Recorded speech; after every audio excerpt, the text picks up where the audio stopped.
अगला जो ग्रुप हमारे पास अवेलेबल है वो एक्सपेंसेस इनडायरेक्ट या इनडायरेक्ट एक्सपेंसेस के नाम से हमारे पास ग्रुप है। यहाँ देखें आप, एक्सपेंसेस इनडायरेक्ट या इनडायरेक्ट एक्सपेंसेस दोनों सेम नेचर को रिप्रेजेंट करते हैं।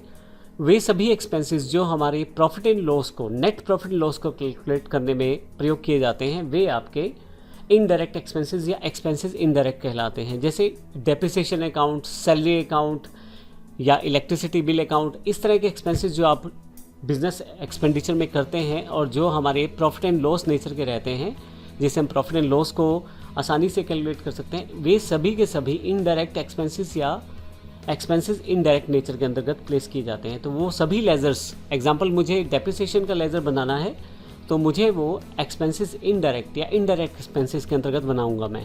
ध्यान रखिएगा आप एक ही प्रोसेस को फॉलो करें, दोनों सेम ही नेचर को रिप्रेजेंट करते हैं। तो आप एक्सपेंसेस इनडायरेक्ट प्रयोग कर लें या इनडायरेक्ट एक्सपेंसेस, तो पूरी की पूरी जब आप कंपनी बना रहे हैं तो उस टर्म्स में आप एक ही प्रोसेस को फॉलो करें, दोनों में से किसी को भी आप फॉलो कर सकते हैं।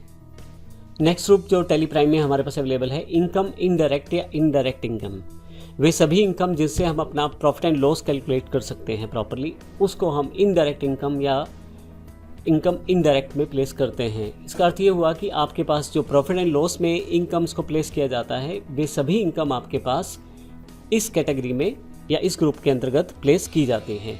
जैसे एग्जांपल, अगर आप कोई रेंट रिसीव करते हैं अपनी बिल्डिंग का, जो कि आपकी बिजनेस की बिल्डिंग है, वहाँ से कोई रेंट रिसीव कर रहे हैं तो वो आपका इनकम कहलाएगा। इंटरेस्ट अगर आपको रिसीव करते हैं, कोई कमीशन रिसीव करते हैं, कोई डिस्काउंट रिसीव करते हैं, तो वे सभी इनकम है वो आपकी इनडायरेक्ट इनकम है। अब इन दोनों में से कोई भी ग्रुप को प्रयोग कर सकते हैं, इनकम इनडायरेक्ट या इनडायरेक्ट इनकम, लेकिन ध्यान रखिएगा एक ही प्रोसेस को फॉलो कीजिएगा जो भी आप प्रयोग करना चाहते हैं।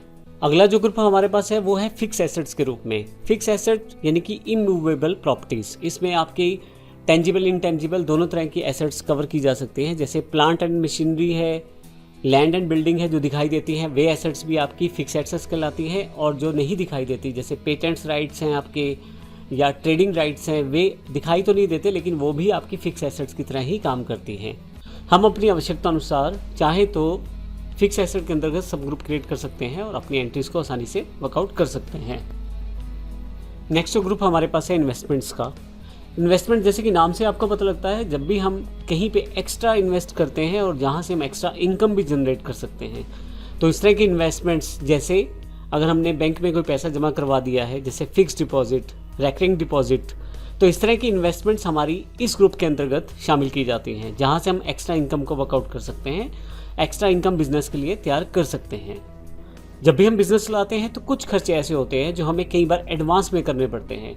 जैसे आप एम्प्लॉयज़ को कुछ सैलरी एडवांस दे दें, यानी कि एडवांस सैलरी अगर आपने दिया है अपने एम्प्लॉयज़ को, आपने कुछ फिक्स एसेट खरीदना था, उसकी परचेज में कुछ अमाउंट एडवांस में दे दिया है, तो ऐसे अमाउंट जो हैं लोन्स और एडवांसेस एसेट्स के अंतर्गत शामिल किए जाते हैं, क्योंकि वो ऑलरेडी आप पे कर चुके हैं, लेकिन है वो अभी तक एसेट्स, क्योंकि उनका यूटिलाइज अभी नहीं किया गया है या उनको प्रयोग नहीं किया गया है। इसी तरह से आपके पास नेक्स्ट जो सेक्शन है वो लोन से रिलेटेड है। वे सभी लोन जो आप अपने बिजनेस को सक्सेसफुली चलाने के लिए ले रहे हैं, उन्हें इन लोन्स में शामिल किया जाता है, क्योंकि हम लोग ले रहे हैं उस लोन को as a company, as a organization, तो हमारी एक लाइबिलिटी है। जब तक वापस नहीं करते तो इस ग्रुप के अंतर्गत वो शो होते रहते हैं बैलेंस शीट में, और इसी ग्रुप के अंतर्गत हम उनके लेजर्स को पोस्ट करते हैं या उन्हें बनाते हैं। कुछ ऐसे एक्सपेंसेस जो उस पर्टिकुलर पीरियड में हम लोग राइट ऑफ नहीं कर सकते, तो वो हमारे लिए मिसलेनियस एक्सपेंसेस एसेट्स के रूप में डिफाइंड रहते हैं। जैसे कि एग्जाम्पल, आपने कॉपीराइट के लिए लमसम फीस पे कर दिया है या प्रीलिमिनरी एक्सपेंसेस कुछ पे किए हैं, जिनको उस पर्टिकुलर ईयर में, जिस साल में अकाउंट्स बनाए जा रहे हैं, उसमें आप राइट ऑफ नहीं कर सकते, तो वो आपकी एसेट्स में मिसलेनियस एक्सपेंसेस में शो होते रहते हैं। बिजनेस में एकदम से आए हुए खर्चों से बचने के लिए हम कुछ ना कुछ प्रोविजंस पहले से बना के रख सकते हैं। तो ऐसी सारी लेजर्स को जो एक प्रोविजन के तौर पे काम करती हैं, उसे हम प्रोविजंस ग्रुप के अंतर्गत शामिल करते हैं। जैसे एग्जाम्पल के लिए इनकम टैक्स का एक प्रोविजन हम बना लें, या बैड डेट्स के प्रोविजन बना लें, या डेप्रिसिएशन का प्रोविजन बना के रख दें, तो वो सभी के सभी हमारे पास प्रोविजन ग्रुप के अंतर्गत शामिल रहते हैं। अगला जो ग्रुप है हमारे पास परचेज अकाउंट्स है। किसी भी तरह की परचेज, चाहे वो जीएसटी परचेज है, नॉन जीएसटी परचेज है, स्टॉक के साथ है, विदाउट स्टॉक है, लेकिन अगर वो परचेज से रिलेटेड अकाउंट्स हैं तो वो आपके सभी परचेज लेजर, जितनी भी परचेज लेजर्स हैं हमारी, वो लिस्ट ऑफ ग्रुप के अंतर्गत परचेज अकाउंट्स के अंतर्गत ही क्रिएट की जा सकती हैं और वहीं प्लेस की जा सकती हैं। नेक्स्ट दो ग्रुप रिजर्व्स एंड सरप्लस और रिटेन्ड अर्निंग एक ही नेचर के हैं, आप दोनों में से किसी को भी इस्तेमाल कर सकते हैं। जब हमें बिजनेस में कभी इस तरह से बचत करनी पड़ेगी हम उसे फ्यूचर में प्रयोग कर पाएँ अपनी बचत को, अपने प्रॉफिट के शेयर को, तो उसे हम रिजर्व्स एंड सरप्लस में डाल सकते हैं। एग्जाम्पल, एक बिजनेस में कुछ पैसा जमा किया जा रहा है हर साल, ताकि इन फ्यूचर अगर कहीं फर्दर इन्वेस्ट करना पड़े या फर्दर कहीं बुरे वक्त में बिजनेस में वो पैसा काम आ जाए, तो ऐसे केसेस में जो रिजर्व बना के रखा जाएगा उसे हम रिजर्व्स एंड सरप्लस या रिटेन्ड अर्निंग में संभाल के रख सकते हैं, या उसकी लेजर इसके अंदर प्लेस कर सकते हैं, ताकि इन फ्यूचर जब उस पैसे की ज़रूरत पड़े तो इस रिजर्व से उसे निकाला जा सके। इसके लिए मुख्यतः कि हम लोग रिजर्व्स एंड सरप्लस के नाम से लेजर्स बनाते हैं, उसमें अपने जो पेमेंट है उसको एंट्री करते हैं, ताकि इन फ्यूचर अगर हमें अपना प्रोसेस में ये देखना है, बिजनेस प्रोसेस में, कि हमारे पास इस वक्त कितना पैसा रिजर्व में है, तो वहाँ से उन अकाउंट्स के जरिए देख सकते हैं। नेक्स्ट ग्रुप हमारे पास सेल्स अकाउंट्स हैं। किसी भी तरह की सेल, चाहे वो जीएसटी सेल है, नॉन जीएसटी सेल है, विदाउट स्टॉक है, स्टॉक के साथ है, सभी सेल्स अकाउंट इस ग्रुप के अंतर्गत आएंगे। तो हम यहाँ से बड़ी आसानी से उन सभी लेजर्स को प्लेस कर सकते हैं जो सेल्स से रिलेटेड हैं, सेल्स नेचर की हैं। जैसे सपोज करें मेरी कोई इंट्रा सेल है तो वो भी इसी अकाउंट के अंतर्गत आने वाली है, और कोई मेरी इंटरस्टेट सेल है तो वो भी इसी ग्रुप के अंतर्गत आने वाली है। तो ये सारे जितने भी मेरे सेल्स के अकाउंट्स बनेंगे वो सारे के सारे मेरे इस पर्टिकुलर ग्रुप के अंतर्गत आने वाले हैं।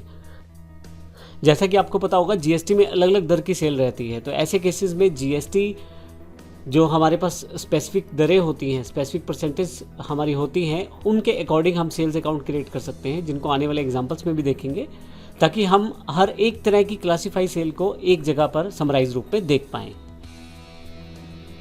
नेक्स्ट हमारे पास जो ग्रुप है वो सिक्योर्ड लोन है, और सबसे लास्ट में एक अनसिक्योर्ड लोन भी है। मैं दोनों को यहीं पे क्लियर कर देता हूँ। सिक्योर्ड लोन्स ये वो लोन रहते हैं जिसमें हम लोन लेते वक्त कुछ प्रॉपर्टी डॉक्यूमेंटेशन या कुछ एफिडेविट्स या कुछ सिक्योरिटी रखकर लोन लेते हैं। तो ऐसे केसेस में मान लीजिए मैंने किसी बैंक से, किसी व्यक्ति या किसी सोसाइटी से लोन लिया और अपना प्लॉट या अपनी बिजनेस की प्रेमिसेस या कुछ दुकान वगैरह के कागज़ वहाँ डॉक्यूमेंट गिरवी रखे, तो ऐसे केसेस में जो मैंने लोन लिया है वो सिक्योर्ड लोन है। अनसिक्योर्ड लोन वो लोन रहता है जिसमें मैं किसी भी तरह की सिक्योरिटी नहीं दे रहा, जैसे किसी प्रॉपर्टी के डॉक्यूमेंटेशन वहाँ नहीं दे रहा, और विदाउट किसी प्रॉपर्टी के डॉक्यूमेंटेशन के मुझे वो लोन मिल जाता है। तो ये जो लोन रहते हैं ये अनसिक्योर्ड लोन रहते हैं। इसमें सिक्योर्ड लोन और अनसिक्योर्ड लोन में सिर्फ यही फ़र्क रहता है कि सिक्योर्ड लोन सिक्योरिटी बेस्ड होते हैं, आप कुछ प्रॉपर्टी को गिरवी रख के वो लोन लेते हैं, लेकिन अनसिक्योर्ड लोन्स वे लोन होते हैं जो आप बिना किसी प्रॉपर्टी डॉक्यूमेंटेशन के ले लेते हैं।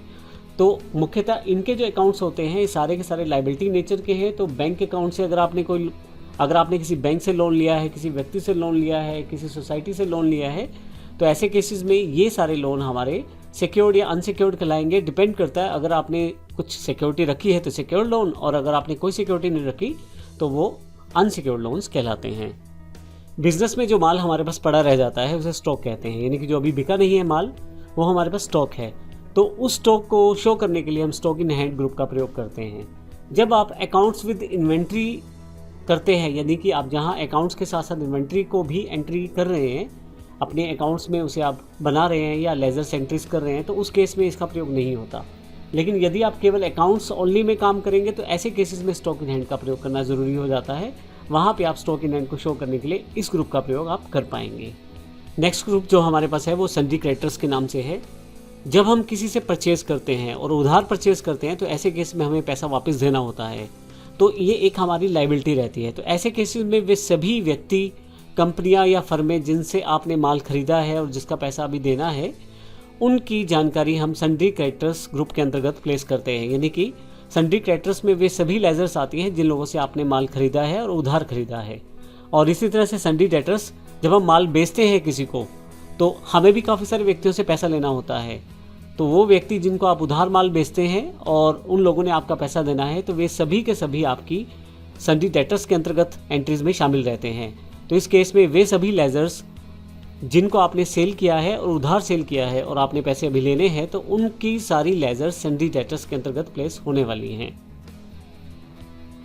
जब हम अकाउंट्स बनाते हैं तो ऐसे केसेस में बहुत कम चांसेस होते हैं, लेकिन फिर भी कुछ एंट्रीज या कुछ ऐसे अमाउंट, छोटी अमाउंट्स ऐसी हो जाती हैं जिनको हम कन्फिगर नहीं कर पाते कि वो कहाँ से आई या कहाँ की तरफ गई। तो ऐसे केसेस में जब हम ट्रायल बैलेंस बनाते हैं अपने अकाउंट्स में तो कहीं ना कहीं कुछ डिफरेंस रह जाता है। कभी लेफ्ट साइड पे यानी कि डेबिट साइड डिफरेंस रह जाएगा, या कभी राइट साइड यानी कि क्रेडिट साइड पे डिफरेंस रह जाएगा। तो ऐसे केसेस में अगर बहुत छोटी अमाउंट है और बहुत ही कम अमाउंट की एंट्री है तो हम उसे सस्पेंस अकाउंट में क्रेडिट या डेबिट कर सकते हैं अपने अकाउंट्स के बैलेंसेस को मैच करने के लिए, और बहुत ही कम इसका प्रयोग किया जाता है। इसमें सस्पेंस अकाउंट के अंतर्गत लेज़र भी सस्पेंस अकाउंट के नाम से ही बनता है, और हम उस सस्पेंस अकाउंट की लेज़र को इस सस्पेंस अकाउंट ग्रुप के अंतर्गत प्लेस करते हैं, और वो छोटी सी अमाउंट चाहे वो डेबिट में कम है या क्रेडिट में कम है उसकी एंट्री हम यहाँ पे एडजस्ट करते हैं। तो इस तरह से हमने इस पूरे सेशन में सभी ग्रुप्स की जानकारी ली और हमने देखा बारी बारी से इस ग्रुप के किस तरह की नेचर है, किस तरह से कार्य करते हैं, कौन कौन सी लेज़र इनके अंदर प्लेस की जा सकती हैं।